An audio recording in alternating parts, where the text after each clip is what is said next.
সূর্য, আজ কি গল্প শুনাইতে যাচ্ছিস? আজ আমি দুই ভাই আর এক বন্ধুর গল্প শোনা। ভাইয়ের গল্পের ভিতরে আবার বন্ধু কেন? গল্পের ভিতরে লুকিয়ে আছে রহস্য। তাইলে আসুন বন্ধুরা, গল্পটি শোনা যাক। একদিন বড় ভাই ছোট ভাইকে ডেকে বলল, দেখো, বন্ধুদের মূল্য বুঝতে হবে। সত্যিকারের বন্ধুরাই বিপদে পাশে দাঁড়ায়, বুঝলি? হ্যাঁ দাদা, আমি সব বুঝি।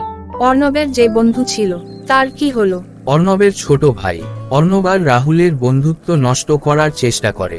চল দেখে নেই। দাদা দাদা ও দাদা, দেখো রাহুল তোমার টাকা চুরি করেছে। এই ছোট ভাই, এসব কি বলছিস? আমি তো ভুল কিছু বলিনি। এর আজও কি হয়েছে? তোমার বন্ধু তোমার টাকা চুরি করেছে। তুই কিভাবে এত নিশ্চিত হয়ে বলছিস? আমি নিজের চোখে দেখেছি। সত্যি কি অর্ণবের বন্ধু রাহুল টাকা চুরি করছিলেন? না, বড় ভাই বিষয়টি ভালোভাবে তদন্ত করে দেখল যে তার ছোট ভাইই চোর। তারপরে কি হয়েছিল? বড় ভাই ছোট ভাইকে ডেকে এনে বলল, এই রাজু, শুন, সত্যিকারের বন্ধুকে ঠকানো ঠিক না। রাহুল আমাদের পাশে সব সময় থেকেছে। আমি ভুল করেছি দাদা, আমি বুঝতে পারছি এখন। এরপর থেকে ছোট ভাই আর কখনো মিথ্যে কথা বলেনি ও বন্ধুত্বের মূল্য বুঝেছে। এইভাবে বড় ভাই, ছোট ভাই ও রাহুল তিনজনই সুখে শান্তিতে বসবাস করতে লাগলো। সময় চলে যায়। একদিন বড় ভাই অসুস্থ হয়ে পড়ে। ছোট ভাই আর অর্ণবের বন্ধু রাহুল খুব চিন্তিত হয়।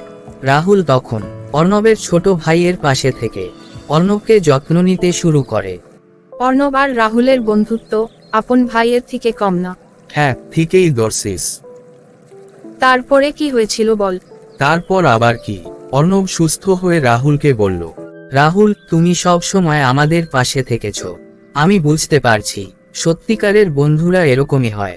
বন্ধুদের জন্য এটা আমার দায়িত্ব। তোমাদের সবার ভালো থাকা আমার জন্য গুরুত্বপূর্ণ।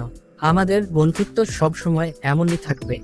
আমরা একে অপরের পাশে থাকবো সব সময়। আমি আজ প্রতিজ্ঞা করছি, আমি সব সময় আমাদের বন্ধুত্বকে সম্মান করব এবং কোনোদিন ঠকাবো না। এভাবেই বড় ভাই, ছোট ভাই এবং রাহুল আরও ঘনিষ্ঠ বন্ধু হয়ে উঠল। তাদের বন্ধুত্বের সম্পর্ক আরও মজবুত হলো। সত্যিকারের বন্ধুত্ব বিপদে ও সুখে সবসময় পাশে থাকে। বন্ধুত্বের মূল্য বুঝতে শিখতে হবে এবং সঠিকভাবে তাকে সম্মান করতে হবে। হ্যাঁ বন্ধুরা, ভিডিওটা কেমন লাগলো লাইক কমেন্ট করে জানান, আর তার সাথে সাথে আমাদের চ্যানেলটাও সাবস্ক্রাইব করে রাখুন।